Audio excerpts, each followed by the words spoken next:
Assalamualaikum warahmatullahi wabarakatuh.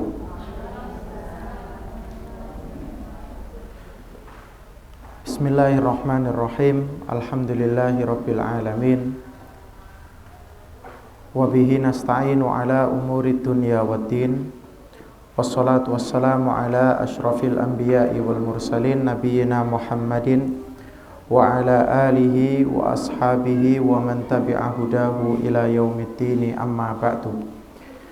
Allahumma allimna ma yanfa'una wanfa'na bima 'allamtana wa zidna ilman wa hudan wa tuqan wa salahan ya rabbal alamin.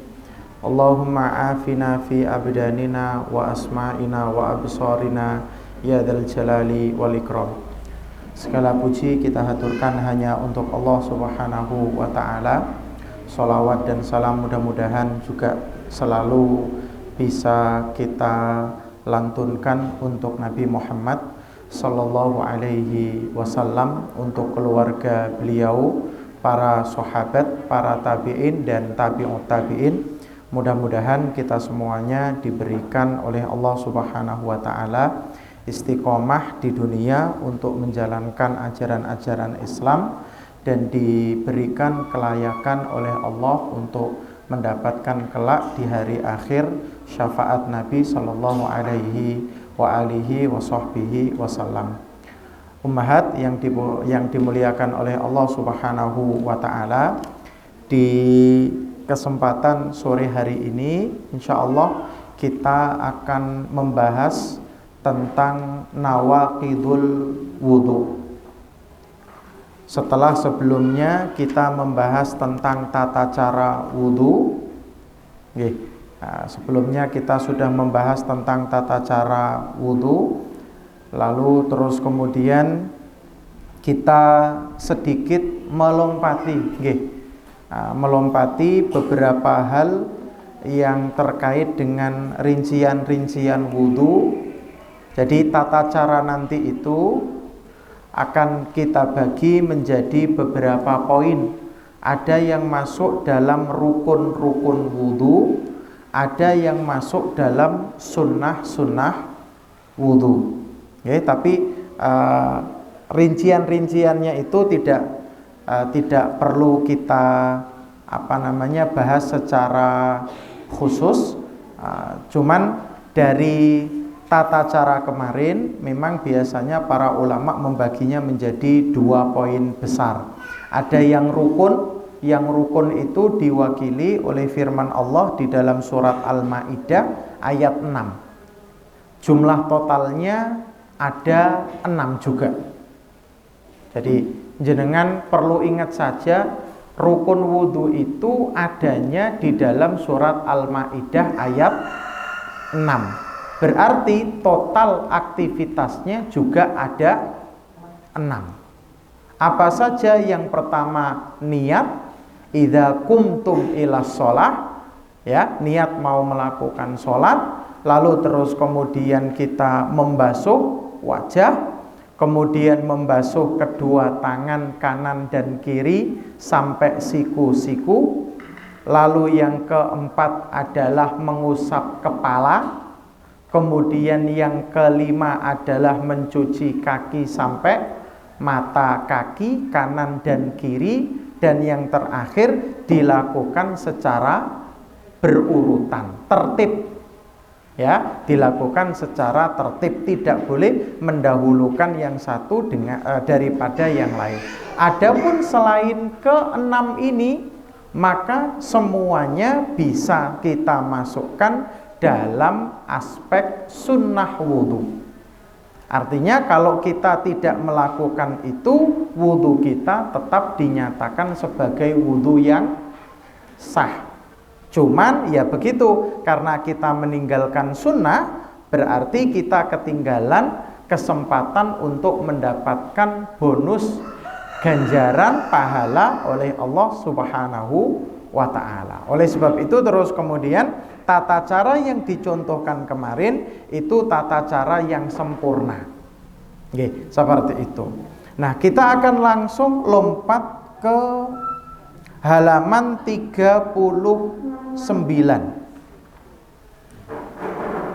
Jadi halaman 30 berapa berarti tadi itu? 33, 34, 35, 36, 37, 38. Ini rincian semuanya. Apa mau dibaca saja? Kalau dibaca saja ya nggak apa-apa. Kalau saya nggak perlu dibaca karena secara rinci juga sudah kita sebutkan satu persatu, gitu saja. Biar jenengan bisa lebih dapat banyak materi dan lebih memahami konsep toharoh di dalam agama Islam itu sendiri. Karena nanti setelah ini pembahasannya juga lumayan mendetail. Bismillahirrahmanirrahim. Qala al-musannifu al-ustadz Abu Malik hafizahullahu ta'ala wa matta'ana bituli umrih wa nafa'ana bi ulumihi fid darain. Di halaman nomor 39. Nawaqidul wudu'i.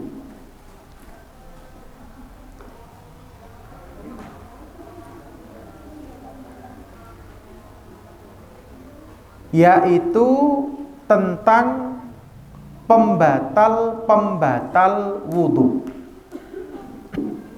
Beberapa hal yang bisa membatalkan wudhu kita. Oke. Apa saja sih perkara-perkara yang bisa membatalkan wudhu kita, sehingga ketika kita sudah berwudhu mau menunaikan sholat, kita diperintahkan untuk memperbaharui wudhu kita. Di sini beliau mengatakan an-nawaqidu, yang dimaksud dengan nawaqid itu adalah jam'u naqidin, bentuk jamak. Jamak itu apa? Jamak itu adalah kata yang menunjukkan jumlah banyak. Oke, jamak itu adalah sekali lagi kata yang menunjukkan jumlah banyak. Dalam bahasa Arab itu sebuah kata benda isim itu jika dilihat dari jumlah yang ditunjukkan dibagi menjadi 3. Ini kita belajar bahasa Arab sebentar nggih. Nggak apa-apa ya. Saya tulis di sini nggak apa-apa. Jadi al-ismu, kata itu, kata benda maksudnya, bi'tibari adadihi, dipandang dari sudut adatnya, jumlahnya, itu dibagi menjadi 3. Ada yang namanya mufrad, ada yang namanya mutsanna, ada yang namanya jamak. Mufrad itu menunjukkan jumlah 1. Mutsanna itu menunjukkan jumlah 2. Jamak itu menunjukkan jumlah lebih dari 2. Nah, berarti 3 ke atas itu namanya jamak. Misal saya punya kata muslimun. Muslimun itu 1, Bu. Nek 2 ditambahi dengan ani atau aini. Nah, menjadi muslimani au muslimaini. Kalau bentuk jamak itu nanti dia ada yang reguler, ada yang irregular. Kayak bahasa Inggris jenengan belajar tenses itu. Ada regular verb, ada irregular verb. Begitu pula dengan bentuk jamak. Kalau muslimun itu bentuk jamaknya muslimuna atau muslimina. Oke. Lawan dari muslim apa, Bu? Kafir. Berarti kalau bentuk duanya, 2 orang kafir, kita mengatakan kafironi atau kafiroini. Bentuk banyaknya orang kafir itu apa, Bu? kafiruna boleh. Qul ya ayyuhal kafirun.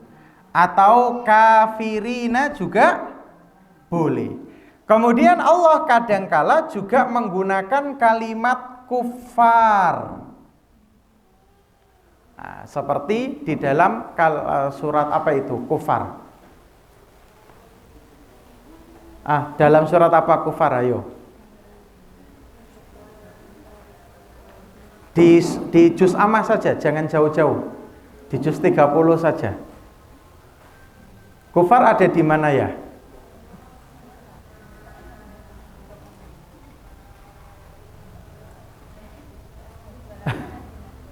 Di mana Ustazah? 28. Di 30 aja ada kok, di 30. Enggak ada ya? Ada di Mutaffifin. Gimana? Hal thuwibal kuffar. Ada kufar. Ada semuanya kok. Kemudian kadang pula dijamakkan menjadi kafaroh. Ada di surat Abasa, ulaika humul kafarotul fajaroh. Nah, seperti itu. Ini kalau kita belajar dari sisi bahasanya. Tapi yang diperhatikan bukan ini cuman sebagai pendukung saja. Oke, saya ingin menyampaikan bahwasanya kalimat nawaqid itu merupakan jamak, bentuk banyak dari kalimat naqid. Apa itu naqid? Wa huwa yaitu ma apa-apa yufsidu yang merusak bihi al-wudu'a dengan ma al-wudu'a suatu wudu. Jadi yang dimaksud naqid itu adalah segala hal yang bisa merusak atau membatalkan wudu. Makanya kalau di dalam bahasa Indonesia nawaqid itu sering juga disebut dengan pembatal wudu. Nah, apa saja yang menjadi pembatal wudu kalau kita sudah melakukan toharoh? Yang pertama adalah ma kharaja, segala hal kharaja yang keluar minas sabilaini, dari dua jalan. Jalan tempat keluarnya kotoran maksudnya.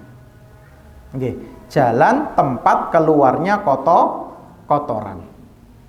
Al-kubulu wad-duburu, kubul dan dubur.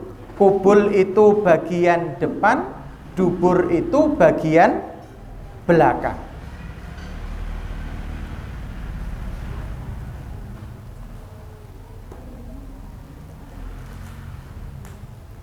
Jadi segala hal yang keluar dari jalur sanitasi, keluarnya kotoran, itu bisa membatalkan wudhu seseorang.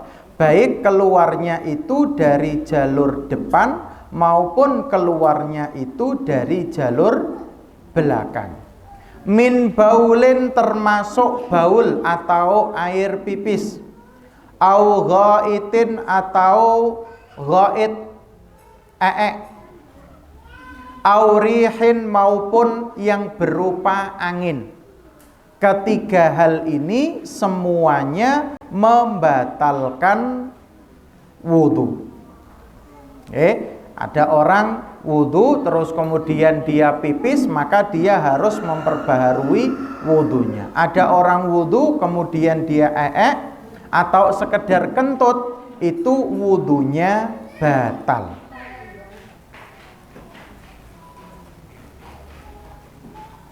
Tapi kalau orang itu kecipratan air pipis atau nginjek itu wudunya batal atau tidak? Wudunya tidak batal, tapi sholatnya bisa tidak sah. karena dia membawa najis. Maka ketika kena yang seperti itu tidak perlu memperbaharui wudu, tapi hanya perlu dibersihkan dan dihilangkan najisnya. Ngaten nggih? Seperti itu. Dalilnya apa? Liqaulihi ta'ala, sebagaimana firman Allah Subhanahu wa taala di dalam surat Al-Maidah ayat yang ke-6. A'udzubillahi minasyaitonir rajim. Auja'a ahadum minkum minal gha'it. Atau datang salah satu di antara kalian dari al-gha'it. Apa itu al-gha'it? Wa huwa kinayatun. Gha'it itu merupakan kalimat kiasan an qada'il hajah, dari buang air. Baik buang air besar maupun buang air kecil. Meskipun gha'it itu lebih sering disematkan kepada buang air besar, seperti itu. Gampangane nek panjenengan itu habis pipis utawi maka panjenengan harus memperbaharui wudu, karena wudunya panjenengan sudah dinyatakan batal. Wali qaulin Nabi, juga berdasarkan sabda dari Kanjeng Nabi Shallallahu alaihi wasallam, beliau mengatakan, la yaqbalullah, tidak menerima sapa Allah sholata ahadikum ing sholat salah satu di antara kalian, idza ahdatsa, nalikane dia utawi ahadikum ahdatsa berhadas, hatta yatawaddoa, sampai dia berwudu. Nah, menjelaskan ayat ini, Abu Hurairah itu pernah ditanya. Faqala rajulun, maka berkatalah seorang laki-laki, min Hadramaut, yang berasal dari Hadramaut. Hadramaut itu salah satu wilayah yang ada di negeri Yaman. Ya, mal hadatsu ya Abu Hurairah, beliau bertanya kepada Abu Hurairah, apa yang dimaksud dengan hadats itu ya Abu Hurairah? Qal, kemudian Abu Hurairah mengatakan, fusaun au duratun. Fusaun au duratun. Fusa sama durat itu dua-duanya artinya kentut. Nggih, angin yang keluar dari dubur seseorang, itu namanya fusa ataupun durat. Bedanya apa? Bedanya kalau fusaun itu tanpa suara, kalau durat itu pakai suara. Nggih, seperti itu. Jadi kalau ada orang yang terus kemudian tanpa babibu mengeluarkan angin, gak ono suarane, tapi kok ninggalno ambu. Nah, itu namanya fusa. Okay. Tapi kalau ada orang yang Masya Allah diberikan Allah kesempatan untuk kentut gawede, misal dia sudah ngentut itu 3 hari, sekali keluar langsung kayak bom nuklir, wis gawede pokoknya. Nggih, itu namanya durat. Tapi biasanya yang gede-gede sing onok suarane itu ndak ada aromanya. Ya, sing nemen yo wis gede suarane, ambune yo buasin. Nggih, jadi baik air kencing atau feses, nggih, atau keluarnya feses atau keluarnya angin, itu semuanya membatalkan wudu seseorang. Kemudian beliau mengatakan wa yustathna, dan dikecualikan, min hadza, dari masalah ini, sahibatul hadatsid daimi, yaitu seseorang yang selalu berhadas, al-mubtalatu, yang diuji atau menderita bisalisil baul. Nah, salisul baul itu bahasane tiang mriki beser. Nggih, salisul baul. Orang yang tidak bisa nahan pipisnya. Nah, kan ada itu biasanya bapak-bapak yang sudah usia tua. Ibu-ibu juga ada sebagian seperti itu. Ya, kalau sudah ketawa itu pasti seperti itu. Oke. Orang-orang yang diuji dengan salisul baul atau beser seperti ini, dia dikecualikan. Bagaimana pengecualian hukumnya nanti coba kita akan bahas. Wanfilatir rih, orang-orang yang tidak bisa niki nahan kentutnya, ditahan koyo opo niku pasti keluar. Nggih. Fa inna hukmaha, maka sesungguhnya hukum dari masalah ini, hukum dari sahibatul hadatsid daim al-mubtalah tadi, kal mustahadhah, seperti hukumnya orang yang mustahadhah. Gimana hukumnya orang yang mustahadhah? Nanti sebenarnya akan kita bahas di belakang, cuman secara umum kayak ngeten. Orang yang mustahadhah itu sebelum dia mau melakukan sholat, dia wajib untuk membersihkan dulu kotoran yang keluar dari kemaluannya. Nggih, atau kotoran yang keluar dari jalur sanitasi itu tadi. Setelah dia bersihkan, dia sucikan, lalu dia berwudu.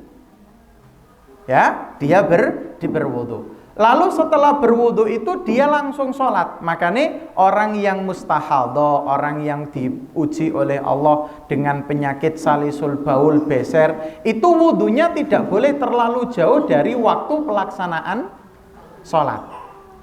Ya, seperti itu. Tidak boleh. Misalnya saya mau sholat sak jam kas misalnya, dia wudunya sekarang, tidak boleh. Nanti dia ketika mau sholat diwajibkan untuk melakukan aktivitas toharo lagi, bersih-bersih lagi, najisnya dihilangkan lagi, ya. Terus kemudian dia wajib wudu lagi. Setelah wudu dia langsung kenakan, misalnya kalau ibu-ibu berarti dia harus mengenakan penutup aurat, mbah mau kena mbah apa, nanti terus kemudian dia takbir. Adapun nanti najis-najis atau kotoran-kotoran yang keluar dari anggota tubuhnya, maka itu la yadurruhu syai'un, tidak menjadi masalah baginya. Aktivitas sholatnya tetap dinyatakan sah. Oke, aktivitas sholatnya tetap dinyatakan sah. Nanti insya Allah akan kita bahas secara lebih khusus ketika belajar masalah istihadhah. Oke, ketika belajar istihadhah.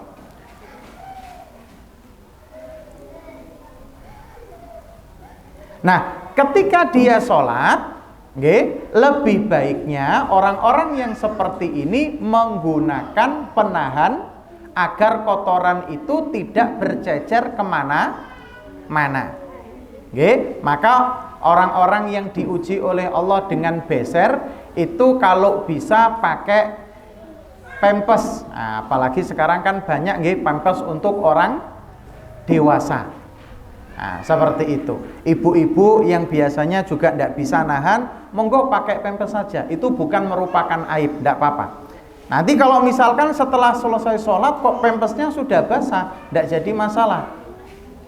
Karena apa yang keluar ketika dia punya penyakit itu dalam kondisi dia sholat, sebelum sholat dia sudah berwudu, itu tidak menjadi masalah. Seperti itu. Ini dikecualikan untuk orang-orang yang menderita penyakit tersebut. Sebagaimana ibu-ibu kalau kena istihadhah juga demikian.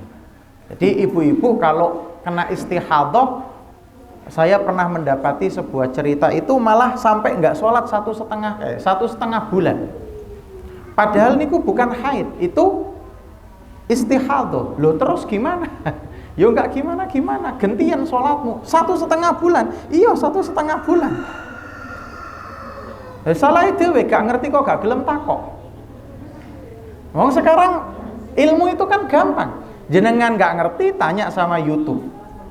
Tanya sama Google. Nggih. Lebih baik lagi nek jenengan tanya kepada ahli yang berkompeten, langsung tanya. Seperti itu. Ya. Nah, itu penting. Karena hal-hal yang sepele seperti ini ternyata banyak yang tidak tahu. Dan saya juga baru tahu kalau ternyata banyak yang tidak tahu. Seperti itu. Ini yang pertama. Jadi segala hal yang keluar, kotoran-kotoran yang keluar dari dua jalur itu membatalkan wudu. Kemudian yang kedua, termasuk diantara yang membatalkan wudu adalah khurujul maniyyi wal madhi wal wadi.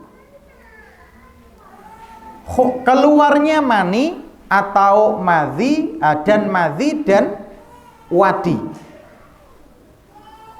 Saya tidak tahu. Ini pernah dibahas atau belum nggih? Mani, madhi sama wadi. Ini 3 cairan yang keluar dari kemaluan seseorang, baik laki-laki maupun perempuan. Nggih, tidak ada bedanya. Contohnya mani. Mani itu maun lazij, air yang kental. Nggih, biasanya berwarna putih. Nggih, terus kemudian ya namanya kental ya, agak nek diginikan agak gimana gitu nggih. Taulah orang-orang bedanya. Keluar pada seorang laki-laki dan juga seorang perempuan. Dalam kondisi apa? 1, ketika syahwatnya sedang bergejolak. 2, kadangkala keluar ketika seseorang itu sedang mimpi basah. Atau yang ketiga, ketika seseorang itu sedang melakukan hubungan suami istri. Seperti itu. Oke. Biasanya mani ini proses keluarnya disertai dengan kenikmatan, dan setelah kenikmatan itu didapatkan langsung fisiknya itu ngedrop, lemes. Ini namanya mani. Oke. Katanya Allah Subhanahu wa taala gimana di dalam surat At-Tariq itu wasama'i wat-tariq wa ma adraka mat-tariq an-najmu tsaqib in kullu nafsin lamma 'alaiha hafiz falyanzuril insanu mimma khuliqa mimma'in dafiq. Itu mani. Jadi mani itu keluarnya harus dafiq. Dafiq niku napa? Dafiq niku kaya keran, bukan keran sing puntiran, keran sing ditutup kalau sendal itu loh Bu. Tahu nggih? Ada keran, nggak ada puntirannya, tapi dia mau ditutup sama kayak kendi gitu. Ketika dibuka, dia itu langsung cowos, itu namanya dafiq.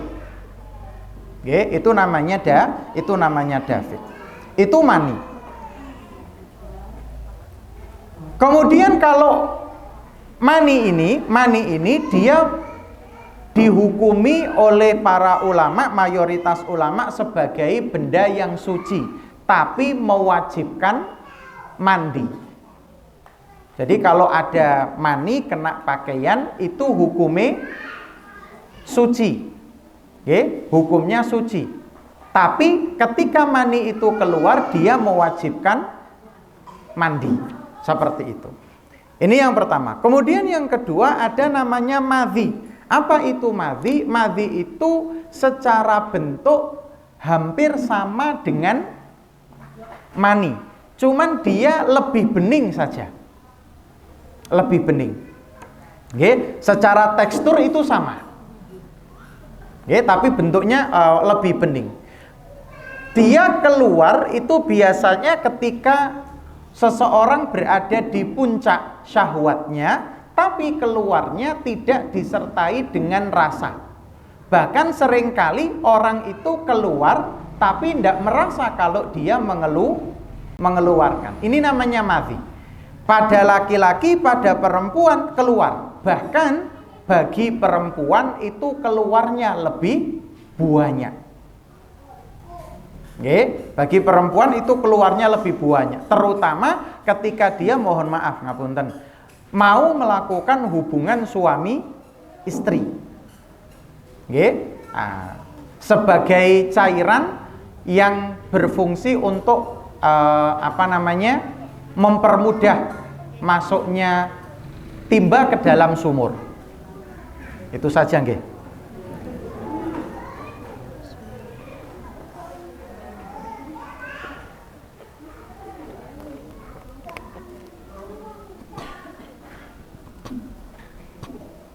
Nah, madhi ini dia itu najis dan wajib untuk dicuci, dibersihkan, dihilangkan.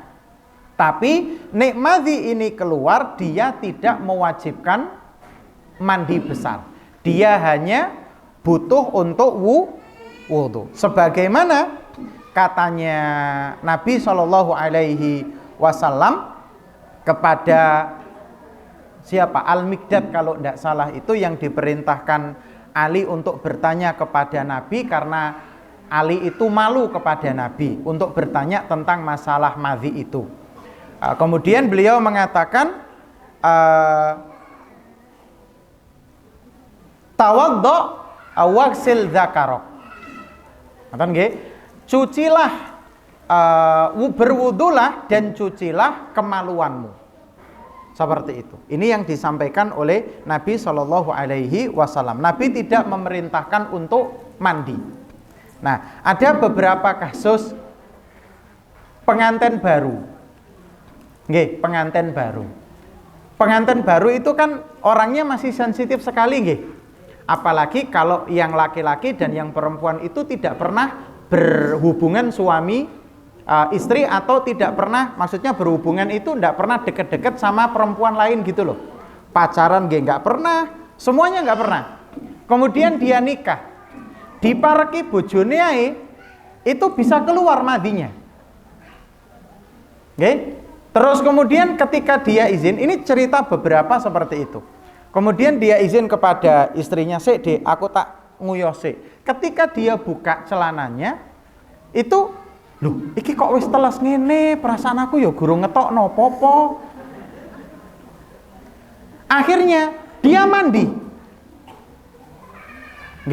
Nah, yang seperti ini bukan merupakan mani. Kalau keluarnya tidak terasa, itu ya madhi. Madhi itu tidak mewajibkan wudu. Nek sampean ngono terus, banyune engko sing entek. Sakno banyune.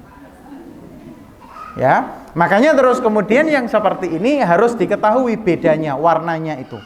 Kemudian yang terakhir adalah wadi. Kalau wadi itu dia biasanya cairan. Warnanya putih biasanya, agak kekuning-kuningan.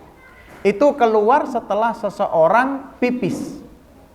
Jadi biasanya, enggak tahu kalau perempuan kalau laki-laki setelah pipis itu kok koyoke di kantung kemih itu masih ada yang nyanggrek.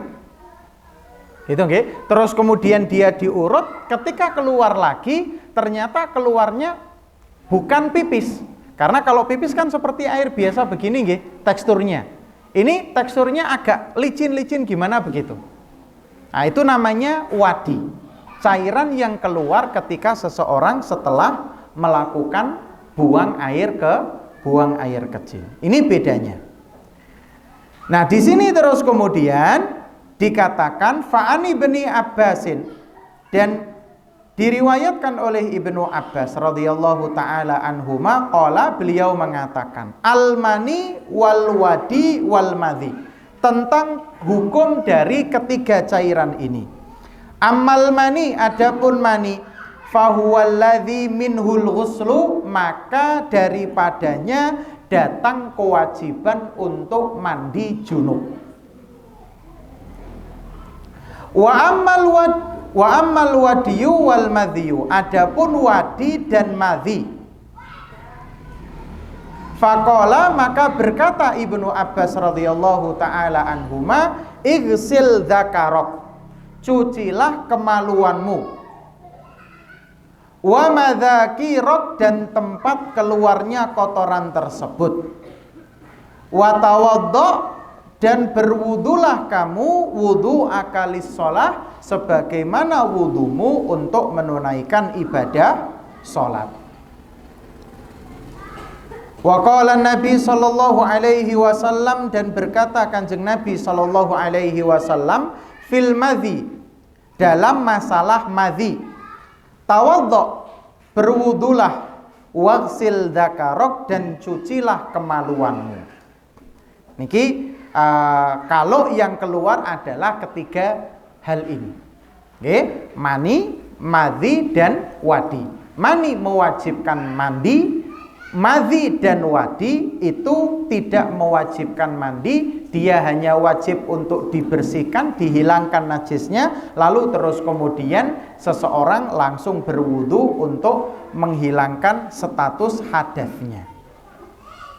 Kemudian di sini beliau mengatakan faidatun, setunggal faidah. Halil ifrozat, apakah ifrozat? Allati takhruju, engkang medal, min farjil mar'ati, sangking farjine mar'ah, naqidatun lil wudu, niku batalaken wudu. Ifrozat niku nopo ibu-ibu? Ifrozat niku adalah cairan-cairan yang biasanya keluar dari kemaluan seorang perempuan. Selain haid nifas, selain madhi dan wadi. Jenengan selain mengeluarkan itu mengeluarkan apa lagi? Keputihan, itu namanya ifrozat bahasa Arabi. Nah, hukum keputihan itu gimana toh? Apakah keputihan itu membatalkan wudu? Apakah keputihan itu membatalkan wudu? Fa'akul, maka saya mengatakan, fi hadza tafsilun, dalam masalah ini ada tafsil. Dalam masalah ini ada tafsil, ada rinciannya. Ada rinciannya. Fa in kanal muradu, jika yang dimaksud bihadhil ifrozat, dengan cairan-cairan ini, ma yakhruju, apa yang keluar, minal mar'ati, dari seorang perempuan, inda mula'abati zaujiha.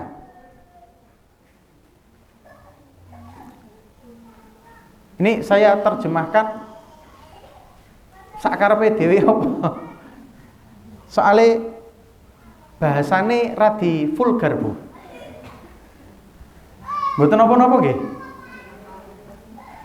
Anggap ae ilmu, Bu. Enggak usah isin-isin nggih. Saya juga menahan malu soalnya kayak begini.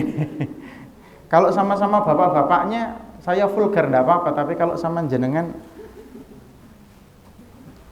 inda mula abati zaujiha, ketika si suami itu sedang mula'abah dengan istrinya. Gampangane ketika suami itu sedang melakukan warming up. Apa bahasa kerennya itu? Penetrasi. Bukan penetrasi.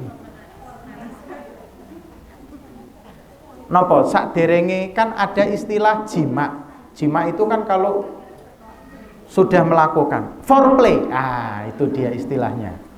Nggih. Tahu nggih foreplay nggih? Foreplay itu muqaddimatus jima. Sebelum orang melakukan jima itu disunahkan untuk melakukan mula'abah dulu. Nggih, melakukan foreplay dengan cara apa? Dengan cara takbil, lames, dan lain sebagainya. Wes nggak usah saya terjemahkan bahasa Indonesia ya. Soalnya masih ada yang belum nikah toh, ustadzahnya. Nah, yang di sini sudah nikah semuanya. Sudah nikah semuanya. Berarti tidak apa-apa ini diterjemahkan. Ya, yang namanya mula'abah itu nanti yahtawi ala takbilin. Takbil itu kissing. Nggih, lamsin. Lamsin itu apa namanya? touching, nggih. Bisa juga petting. Nah, itu istilah-istilah yang terus kemudian ada di muqaddimatul jima'. Nanti biasanya yang tema-tema seperti ini dipelajari oleh teman-teman yang baru menikah. Ada pembahasan secara khusus bar ngerti carane ngoten. Kitabnya juga ada secara khusus. Nggih. Dan ya sebenarnya sih ndak usah malu, cuman sayanya yang menahan malu soalnya jenengan ibu-ibu semuanya. Baik. Au iradatil jima'i khossah, atau ketika seseorang mau melakukan jima' gini ku wow foreplay. Jadi biasanya ketika seseorang suami sedang melakukan foreplay, sedang melakukan muqaddimah jima' kepada istrinya, nikulah istri itu mengeluarkan cairan toh nggih? Nggih ya? Seperti itu. Kalau yang dimaksud dengan ifrozat itu adalah cairan itu, fahadha huwal madhi, maka itulah madhi, waqad arafti, dan Anda sudah tahu, annahu naqidun lil wudu, bahwasanya kalau madhi itu keluar maka dia membatalkan wudu, wa yajibu ghuslul farji minhu, dan wajib farji itu dicuci kalau mengeluarkan madhi.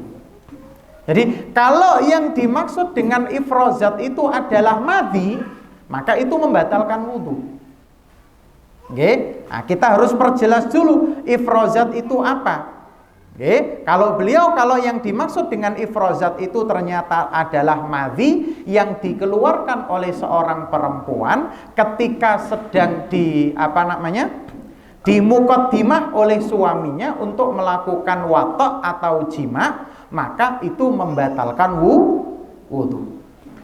Wa amma, adapun di halaman 40, idza kanal muradu, jika yang dimaksud dengan ifrozat tadi al-murad al-ifrozatil lati, yaitu cairan-cairan allati takhruju, yang keluar min farjil mar'ati, dari kemaluan perempuan, fi aghlabi awqatin, di mayoritas waktu, inda katsirin minan nisa, pada sebagian besar wanita, watazdadu, dan dia bertambah kemunculannya, indal hamli, ketika seorang perempuan itu hamil. Oke, ini berarti kalau yang dimaksud dengan ifrozat itu adalah keputihan. Keputihan itu kan hampir jamak dikeluarkan oleh seorang perempuan, nggih. Apalagi kalau waktunya lagi hamil dan mau melahirkan, itu biasanya keputihannya akan semakin banyak lagi. Bahkan dalam beberapa kasus perempuan yang tadinya warnanya putih berubah bisa menjadi kehijau-hijauan koyok dening umbel, dan mengakibatkan rasa gatel yang sangat mengganggu sekali. Nggih, seperti itu kan nggih kasusnya nggih. Bagi sebagian perempuan, tidak semuanya. Tidak semuanya. Kalau semuanya nanti repot. Karena mengganggu, Bu. Kalau sudah berubah jadi hijau, itu mengganggu sekali. Wes gatel, gak enak. Seperti itu. Nah, kalau kasusnya seperti ini, maka beliau mengatakan fadzahir, maka yang nampak, hukum yang nampak menurut kami, menurut penulis buku ini, annaha la tangkudul wudu, bahwasanya hal tersebut tidak membatalkan wudu. Jadi keputihan, baik yang dia masih dalam bentuk normal, nggih, sing wernane putih, ataupun yang sudah menjadi hijau, nggih, maka itu semuanya tidak membatalkan wudu menurut pendapat yang diambil oleh beliau. Dan ini menyelisihi apa yang diyakini oleh ulama-ulama dari kalangan mazhab Syafi'iyah. Mungkin jenengan pernah mendengar beberapa ning. Tahu ning nggih? Ning itu putrinya seorang kiai. Kalau laki-laki namanya Gus. Nggih, kalau laki-laki namanya Gus, kalau perempuan namanya Ning. Kayak sekarang yang lagi viral itu ada namanya Ning Ines Fatimatu Zahra. Niku putri dari pengasuh pondok Lirboyo. Nggih, seperti itu. Nah, ada juga Ning, banyak Ning siapa lagi namanya. Itu ada beberapa di antara beliau-beliau ini, Ning ini yang sering yang juga membuat konten video YouTube. Nggih, lalu terus kemudian menjelaskan permasalahan fikih wanita, tapi karena rata-rata basicnya beliau-beliau ini adalah madhab Syafi'iyah, rata-rata mengatakan bahwasanya yang namanya ifrozat, keputihan itu ya hukumnya najis dan nakidun lil wudu, najis dan membatalkan wudu. Seperti itu. Tapi kalau yang dikatakan di sini itu semuanya tidak membatalkan wudu. Oke, kita lebih memilih untuk menguatkan pendapat yang mengatakan bahwasanya itu tidak membatalkan wudu. Kalau ada yang berpendapat membatalkan wudu, monggo silakan diyakini itu sebagai hal yang benar. Dan jangan terus kemudian kita saling menyalahkan. Itu saja. Oke, intinya di situ. Karena ini masalahnya fikih. Fikih. Dan tidak ada nas yang sharih, satu dalil yang benar-benar guamblang mengatakan sing jenenge keputihan iku membatalkan wudu atau tidak. Tidak ada. Jadi ranahnya ifrozat ini adalah ranah ijtihadiyah. Dan kalau sudah ranahnya ijtihadiyah itu tidak boleh saling menyalahkan. Cuman kalau jenengan pengen lebih berhati-hati, maka mengambil pendapatnya Syafi'iyah lebih utama. Nggih. Cuman nanti agak ribet pancen. Makanya terus kemudian di sini dijelaskan ada beberapa dalil kok kenapa kita tidak mengatakan ifrozat atau keputihan itu membatalkan wudu. Al-awwalu, dalile napa yang pertama? Anna hadhil ifrozati, sesungguhnya cairan-cairan ini amrun la yakhfa, merupakan perkara yang tidak tersembunyi. Maksudnya ini kan perkara umum nggih. Hampir semua wanita kan punya masalah dengan keputihan. Sinten di antara ibu-ibu yang tidak punya keputihan? Angkat tangan. Tidak ada kan? Hampir semuanya. Dan ini kan bukan hanya terjadi pada ibu-ibu zaman sekarang. Ibu-ibu zaman dulu juga mengalami.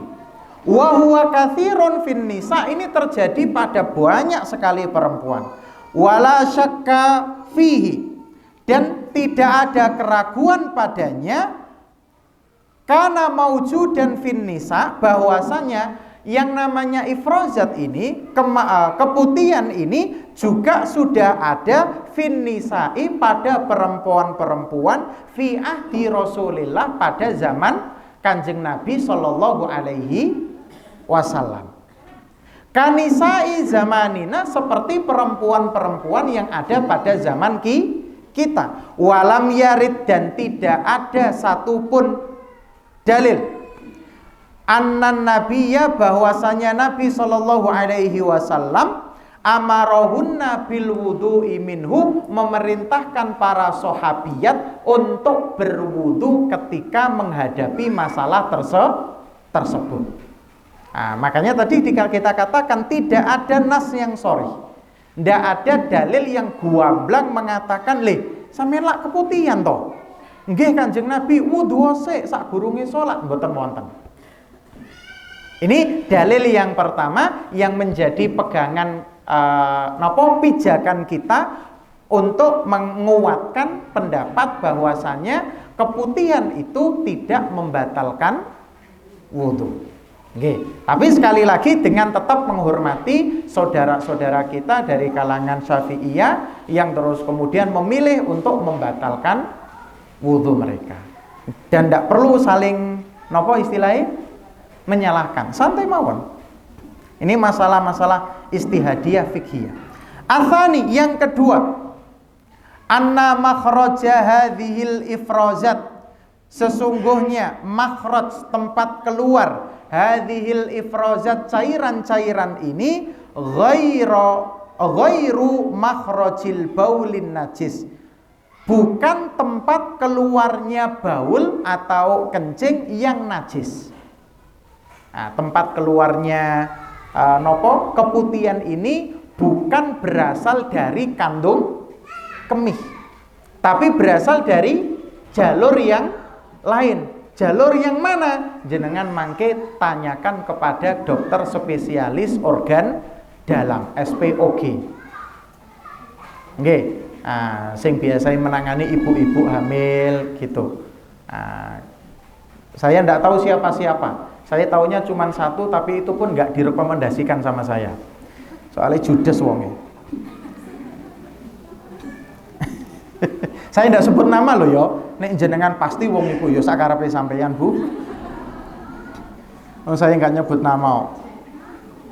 Ats-tsalitsu, yang ketiga, dalilnya apa? Anna qaula ba'dil fuqaha, bahwasanya pernyataan sebagian ahli fikih, kullu ma kharaja minas sabilaini, segala hal yang keluar dari dua jalur, jalur depan dan jalur belakang tadi, kubul dan dubur, yang kudul wudu, itu membatalkan wudu, fahadha laisa qaulan anil maksum, maka pernyataan ini bukan berasal dari Kanjeng Nabi sallallahu alaihi wasallam.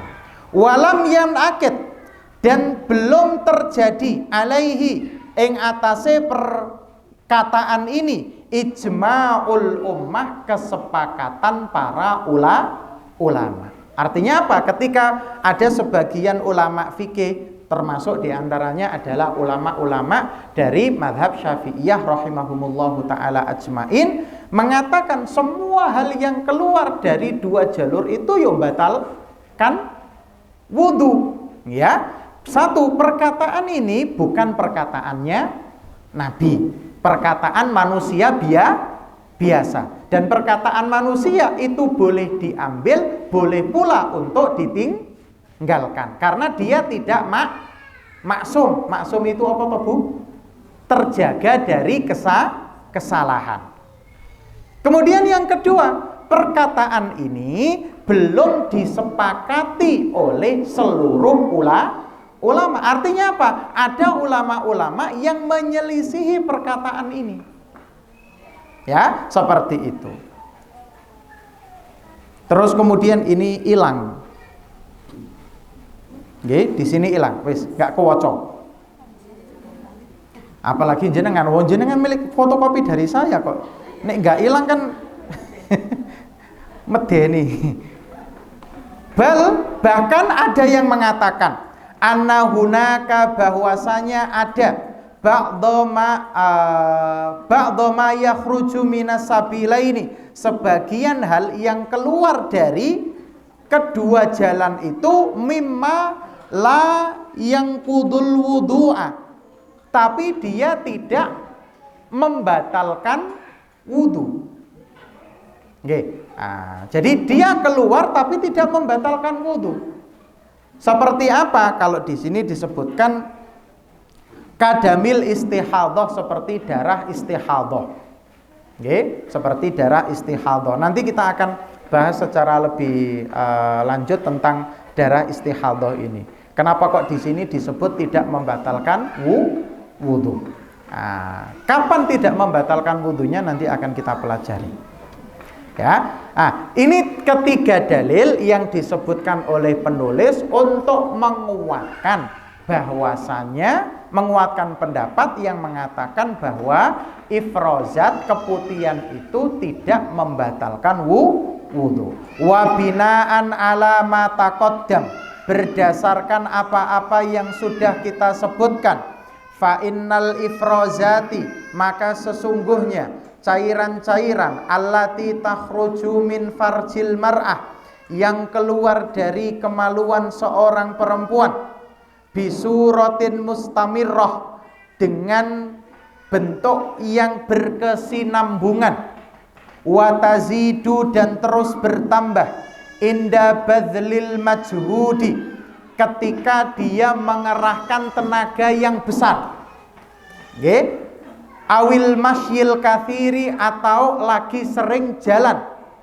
Au indal hamli, atau dalam kondisi sedang hamil. Nah, keputihan itu biasanya intensitasnya bertambah banyak ketika seseorang itu lagi cuapek. Ibu-ibu lagi ngerasa pegel ngono ten. Atau dia lagi berjalan, sering berjalan, nggih, sering melakukan aktivitas niki, olahraga, nggih, atau sedang hamil, fa innaha la tanqudul wudu'a, maka sesungguhnya itu tidak membatalkan wudu, wallahu a'lam. Nggih, meskipun terus kemudian kita mengambil pendapat yang tidak membatalkan wudu, tapi kebenaran kita tetap kembalikan kepada Allah Subhanahu wa taala. Nek jenengan pengen berhati-hati, nggih, maka setiap kali panjenengan mau sholat, lebih baik celana dalamnya itu dilepas, jenengan sucikan, bersihkan area segitiga itu, nggih, area kemaluan itu, terus kemudian baru berwudu. Oke, dalam kondisi normal ketika panjenengan di rumah. Dalam kondisi tidak normal, misalkan panjenengan sedang dalam keadaan safar, maka karena kita yakin bahwasannya ini tidak najis, maka tidak jadi masalah. Tapi kalau jenengan bisa kemana pun, kalau lagi dalam perjalanan, usahakan untuk menggunakan penti. Tahu nggih penti nggih? Penti liner itu loh. Nah, sehingga ketika mau sholat ini tinggal diganti dengan yang baru. Itu untuk kehati-hatian saja. Meskipun kita mengambil pendapat yang tidak membatalkan wudhu, tapi kita ngambil sikap untuk lebih berhati-hati. Itu insya Allah lebih menenangkan bagi kita. Engko nek batal no piye, engko nek batpon. Jenengan kalau dalam kondisi normal sholat di rumah, wis ndak perlu pakai, mohon maaf, celana dalam. Tapi kalau pengen, ya pakaiin penti saja, sehingga nanti keputihannya itu tidak langsung kena celana. Seperti itu. Oke. Soalnya kalau di dalam mazhab Syafi'iyah itu juga nanti keputihan itu juga dianggap najis. Seperti itu. Wallahu ta'ala alam bisawab. Itu yang bisa kita pelajari pada kesempatan hari ini. Mudah-mudahan bermanfaat. Ada 2 poin yang kita bahas pada kesempatan kali ini, yaitu perkara-perkara yang membatalkan wudhu. 1, yang keluar dari 2 jalur. Dan secara khusus kita membahas tentang cairan-cairan yang keluar dari 2 jalur pengeluaran, mulai dari mani, madhi, dan wadi. Terus kemudian juga kita bahas cairan khusus yang keluar dari ibu-ibu, yaitu keputihan. Insya Allah kita lanjutkan lagi beberapa hal yang bisa membatalkan wudhu di pertemuan selanjutnya, insya Allah ta'ala. Sebelum diakhiri, apa ada pertanyaan? 5, 4, 3, 2, 1. Boten wonten nggih, nggih. Alhamdulillah kalau tidak ada pertanyaan.